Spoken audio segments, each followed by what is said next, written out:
dear one, as I am Kryon of magnetic service.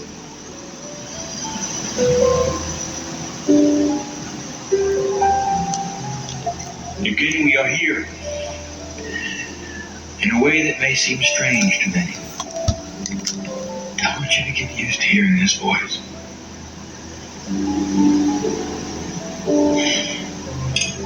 I want you to understand the reality that is here.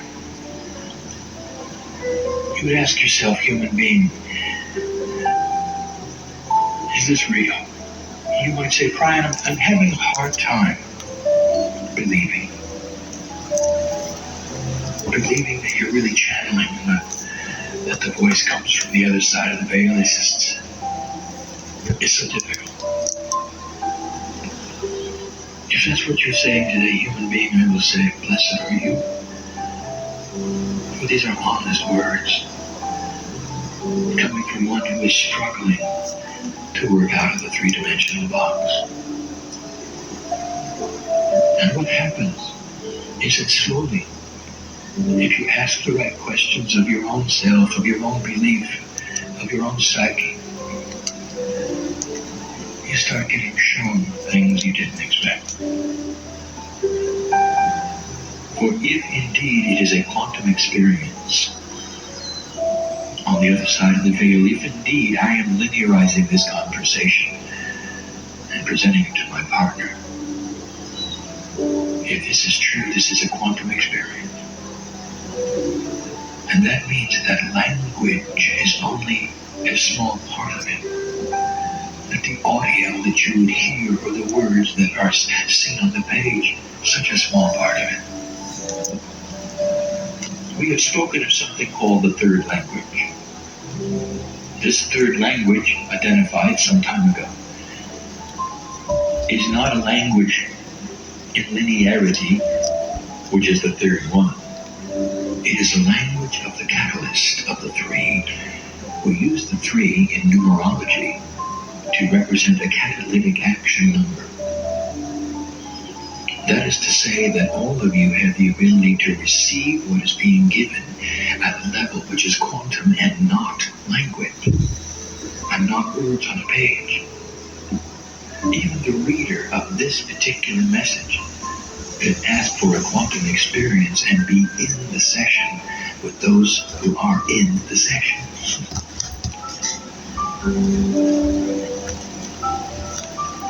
Art and music. We told you that they are quantum. We have told you how you could go into the Louvre and watch a painting. That you can immerse yourself so completely that you can see and feel the artist creating it. That you become one with the creator of the painting. So much is there that is not for the human eye.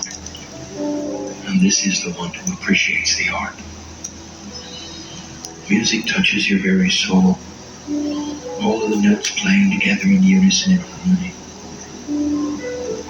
It is one of the only arts where all of that can be presented together and there's no limit to the number of musicians on a stage. But you can't do that with speech, can you? No limit to the number of colors on a palette. You can't do that with speech, can you? There's a little bit of quantum in everything, if you look. So look for it here before we start. A message that is not going to be a quantum one filled with love necessarily, although it is. But we're choosing to do something unusual. We're going to give you some science. We've chosen perhaps an odd place for that. But we haven't. For we think in a quantum way. We wanted to come to this place. We want to honor those who built this building. We want to honor the ancestors who are listening. We've come to a very quiet place in the stillness of the Southwest in order to give a message of clarity, of purity,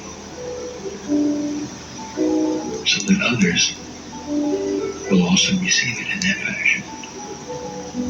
So it is not about the message at all, it is about the delivery. It is about the energy of where you sit. It is about the preparation that we give my partner sitting in this place. And so we will. When we give a scientific message, when we give suggestions, I ask my partner to go very slow. Some of this has been revealed to him and some of it has not. I ask him to proceed slowly, for it will be seen and read clearly, and much will be seen around it. For what follows in this message is not just esoterics. There will be a practicality, and there will be physicists looking at it. And that makes my partner nervous. It is not going to be complex. For even the one sitting in the chair who doesn't understand science will still receive what they need to receive through the third language. And will understand why these things are being given. And all through this, the entourage which is poured into this place, which represents the ancestors of all of you, resounds even with the builders of this building, of the consciousness that allowed it to be planned so many years ago. For the display of ceremonies that it has on a regular basis, and what that means to the earth and the land, to continue to hear the ancients giving the sounds that they have given for so long. All of this wrapped into this building, into this place where my partner gives a message of science. Not necessarily a long one, but one which you have to hear.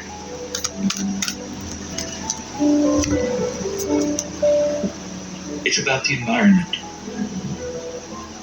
Let us start with assurance. Let us review one more time that what you are seeing in weather changes on this planet you have not created by yourselves with human effort. What you call global warming is not global warming at all. And I say it again, it is part of a cycle that always was. The North Pole has melted several times and come back several times. It is waxing and waning. The water evaporation cycle that has been here before, it is here sooner than expected, and that is alarming. If you were to ask Gaia, the actual energy of Gaia right now to come into this place, Gaia would give this message. Humans have not caused this. Would it be any clearer? And I give you this information so there would be no alarm sounded of things that you would have to change drastically and dramatically. Now, at the same time I would say that, I would say this: there is a mandate to change your energy. What you put into the air is significant, for it is a hazard to your health.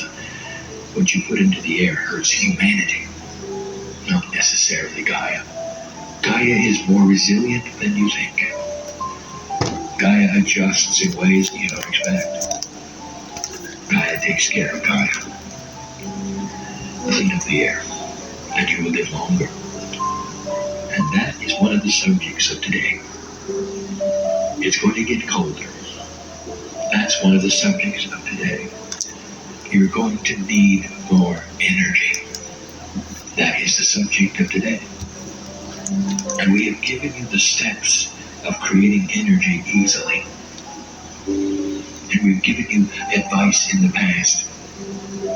And one of them we wish to revisit. For it's time for you to think out of the box of three-dimensional when it comes to some of the things that we have discussed with you. You think in a straight line. You don't think past, necessarily, certain things that you assume. And At the same time I give you this information, I will also tell you that this particular information is already known on the planet. It is the way of it. We do not give you something that has not already occurred to a human being. Free choice is what we have told you is the operative word, even in science.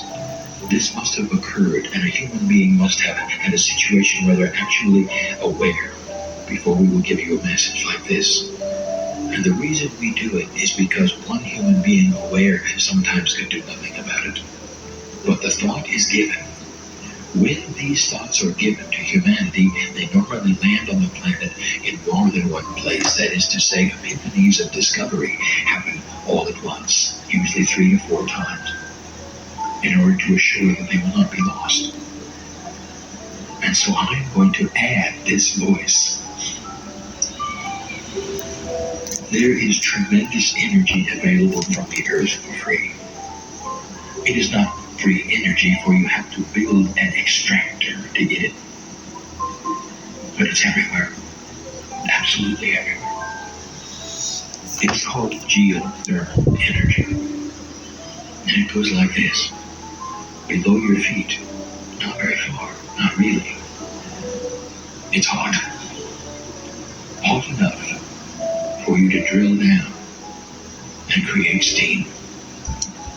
If you can create steam through natural process of thermal energy of the planet, you can drive turbines and create electricity. That will create heat. There are other ways to create heat as well, using even the geothermal heat itself. You're fond of steam engines, and you've been using them very, very long time, and you continue to. Today's nuclear reactors are simply very, very expensive steam engines. For you heat water, you create steam, and you drive turbines. So we are giving you something to think about. For nuclear power, as good as it is not clean. There is a side effect, and you know what it is. For there are waste products which are dangerous, and you know this. As clean as it is, there is still something you have to dispose of. Geothermal, there is no thing you have to dispose of. But it is dangerous, and now we open the discussion. If you can drill approximately 5 kilometers down, you will find enough heat. Now 5 kilometers to you is not that far in a straight line along the surface of the earth. Many of you walk that distance to school and work. It's not that far. But if you're going to drill down, technically, it becomes difficult and dangerous. Not just dangerous for the driller, but dangerous for the planet. On the way down, through the crust of the earth, to the 5 kilometer mark, you go through pockets that you might know are there, releasing gas perhaps, releasing fire perhaps, releasing water perhaps. If nothing else, sometimes you interrupt what we will call the integrity of the lubricant of the shale itself. And what I'm saying here is you might even advance the potential of an earthquake, all by drilling down only 5 kilometers. And so I'm going to give you the answer. And now I'm saying, think out of the box. All along, you're thinking that you're going to drill down and put a pipe of water in it. What if I told you you only had to drill down a fraction of that distance, and you could find enough heat to boil? And you'd say, impossible. Oh, it exists over the hot spots of the earth, but you might know it doesn't exist in most of the places we're asking you to drill. Well, it will work if you don't use water. It's time to marry the highest technology that you have on the planet with things you didn't expect to marry them with. And this is thinking out of the box. This is becoming a little more quantum, seeing the entire picture instead of just seeing what you think it should be. There are solutions, and you know what they are, and they're elegant. That will boil at a fraction of the temperature that water will. And this is the answer. Learning to use those substances and those fluids and that chemistry into a geothermal machine that doesn't have to drill down 5 kilometers. How about 2? And we tell you this because you're going to need to do this. And if you do it, and if the advice is followed, you will find that the timing and the synchronicity of discovery is at hand. That is to say, you will understand these things will fall together. You will get the steam engine, and it won't take 5 years to build, and it won't be dangerous, and you don't have to cover it with a shell. Much easier. It won't belch smoke. It won't pollute. And you don't have to worry about being next to it. And it'll drive electricity. And you're going to need to heat homes and businesses. Because eventually, it's going to get cold. That's number 1. We're going to give you one other invention. Now, this also has been presented on the plane. This has been thought of and not acted upon.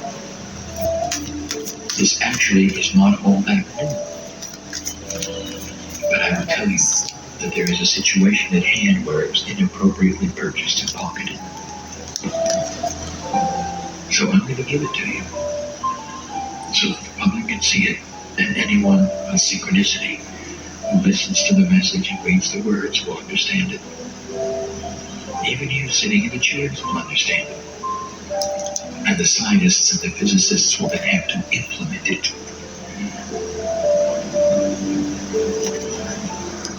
The resource that this planet is going to need the most, as the population grows, as the weather changes, is what you probably already have guessed. Fresh water. Already it's becoming scarce. You will notice the snow is falling in the wrong place.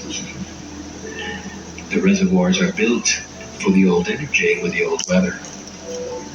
The aqueducts are built for the old energy and the old weather, and all the snow is falling in the places that are not obtainable for fresh water, and that will be the way of it. As the populations grow, scarce it becomes. And there is one answer. It is a profound way, when the earth is mostly water, to use the sea and the ocean. The ocean, of course, is not fresh water. And so you have to ask how to extract the salt. Desalinization exists today in a very inefficient way. Large amounts of water have to go into vats of containment and sit there. Or large amounts of energy are used to heat the water. In various ways, various attributes, various systems, some of them steam, some of them not, all requiring heat to take out the salt. It takes a long time. It's expensive. It's not efficient.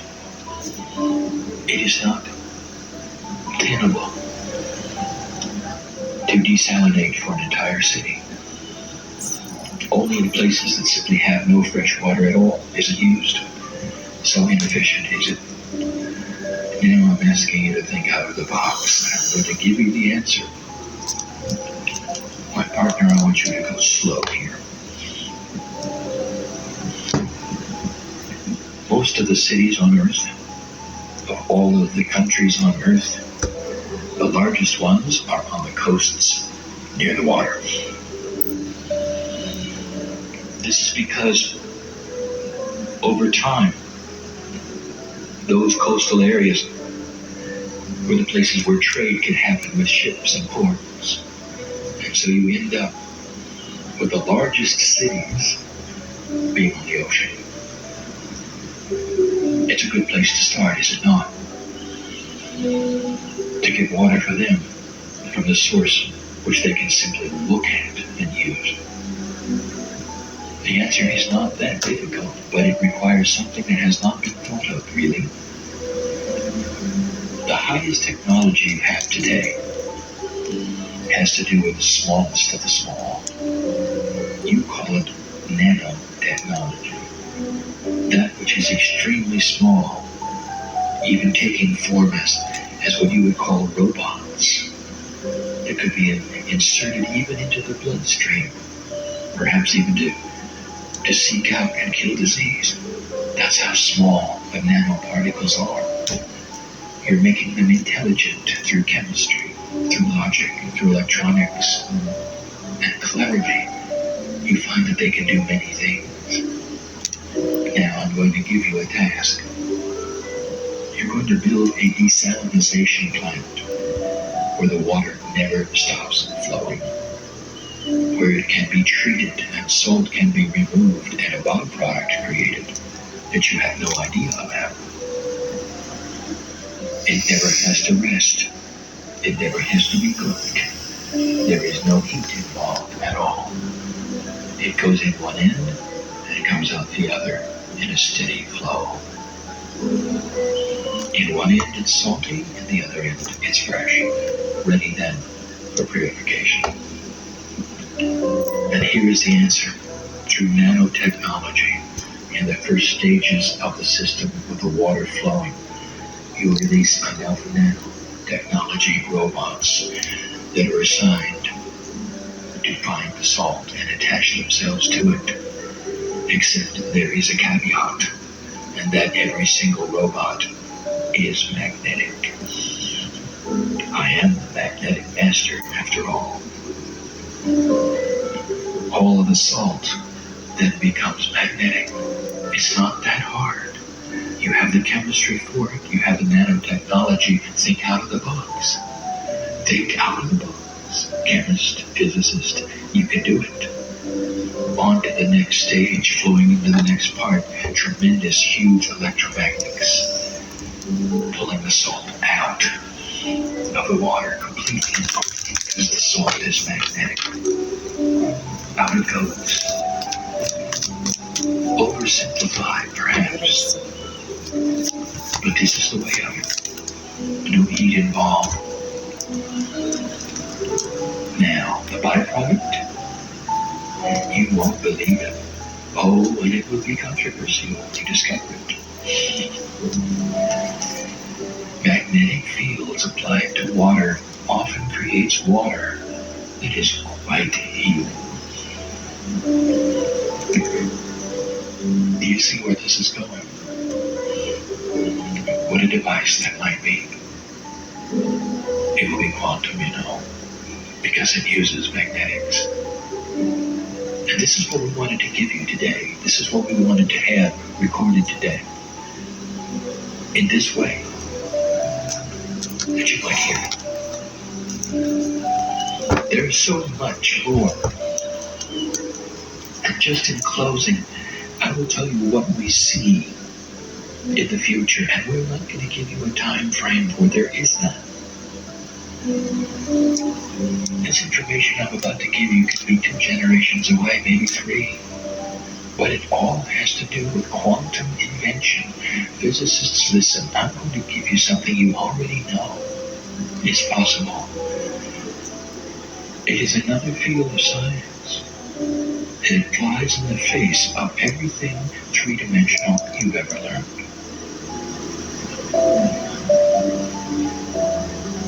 Humans are funny. Even the highest math and geometry you have, everything is defined in a straight line. Everything defined in a straight line. A circle is an infinite number of straight lines. That's funny. It's almost as though a circle didn't exist in nature. And the human has to straight line it for it to exist. Interesting, isn't it? I'm just giving you the bias. Bubbles have always been around. They're beautiful, you know. They're natural, you know. The circle is a natural occurring event in space as well. What you don't know, and you may suspect, gravity and magnetism all bend. They don't go straight. They never have. What about light? It doesn't either. When affected by the other two. I'm going to tell you something. Nothing is really a straight line at all. The only straight lines around are the brains of the humans.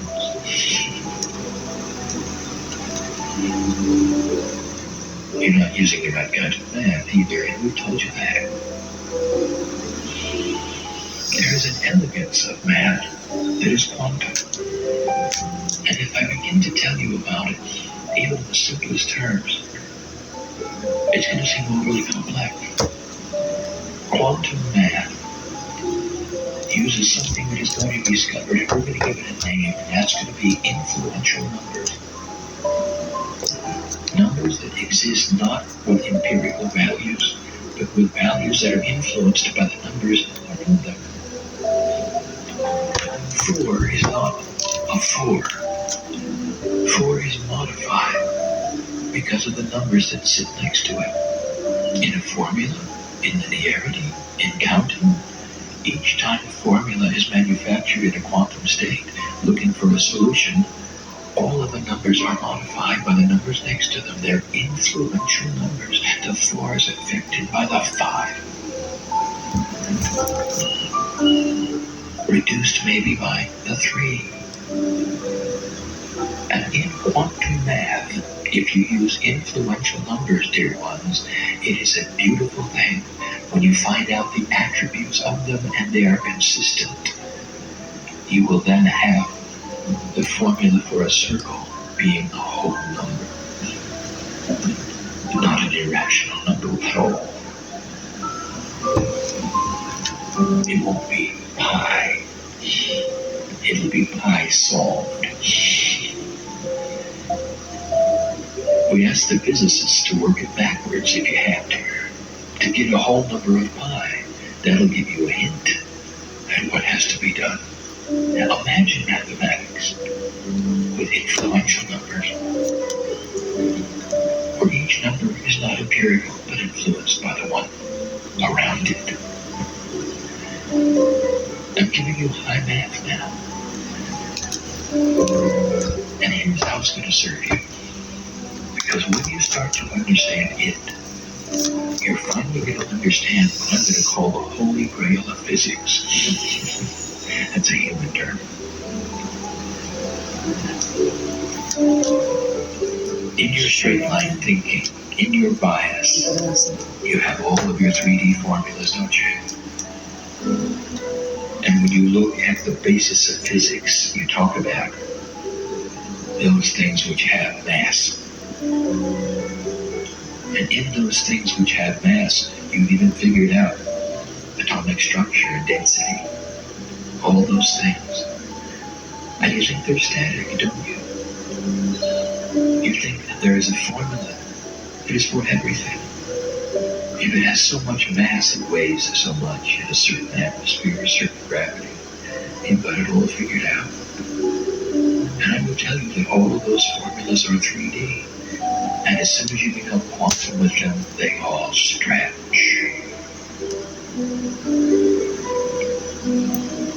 All this to tell you this, it is possible for you to alter the mass of any object in existence.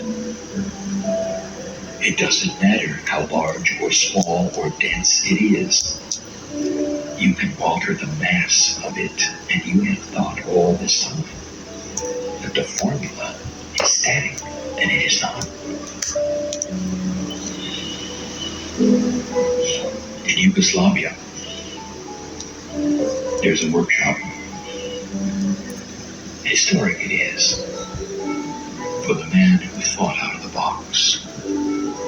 Tesla. And in that workshop, there are marks on the ceiling for the objects that took off on his workbench and went straight out. Shattered they did, hitting the ceiling they did. Nikolai was frustrated, for he had discovered massless objects and didn't know how. He thought out the box, the only one in existence to ever give you a thought of how alternating current might work. Oh, it's more than 3D, study it. The same applies with numbers. The same applies with mass.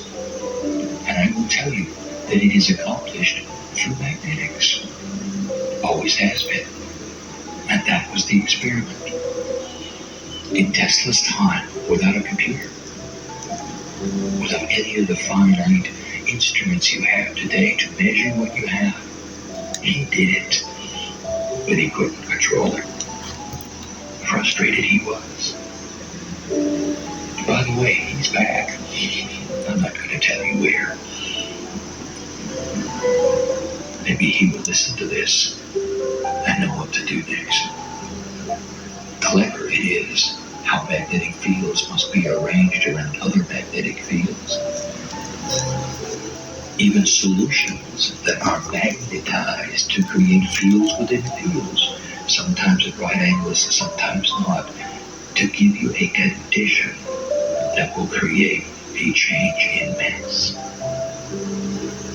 None of these things are out of the purview of human development. How long it'll take? We don't know. That's up to you. But do you understand what it will change? That means that the things of science fiction are finally yours. What you call anti-gravity is simply an object without mass. It'll float, no matter how big. It's doable. It's in all of your science fiction movies. Maybe it's time to implement it. Kryon, will you give us these things? And with this we close.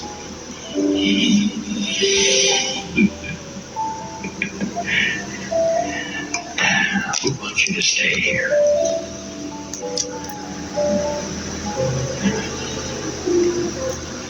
Give it in love. I want you to stay here. And you're not going to have much luck with that unless you start thinking quantum. Unless you start accelerating the inventions and put some of the politics out of the way.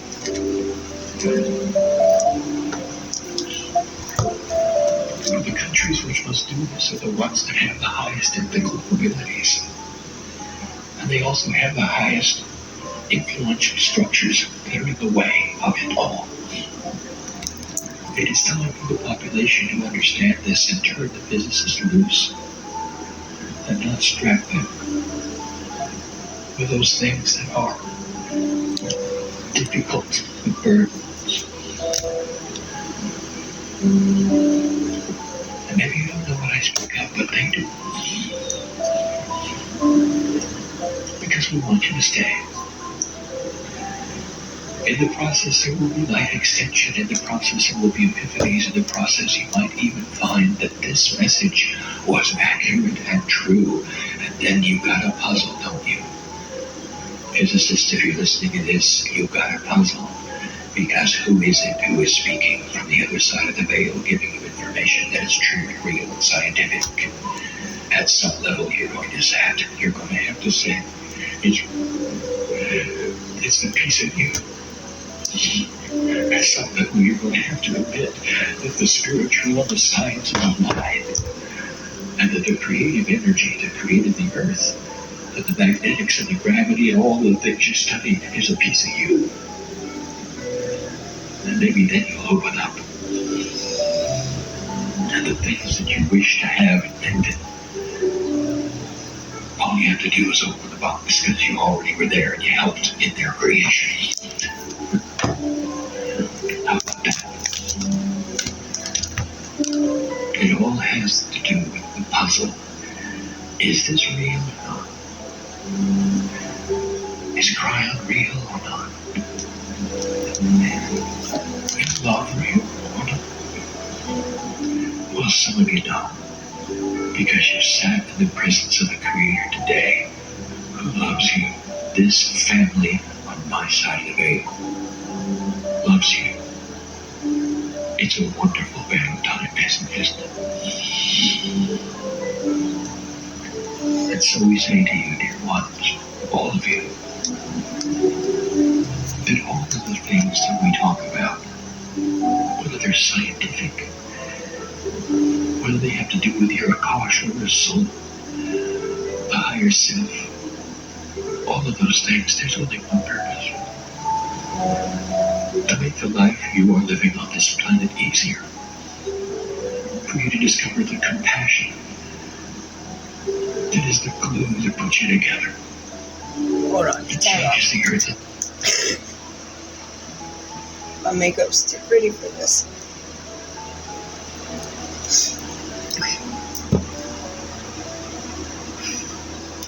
So, for the shift is upon you.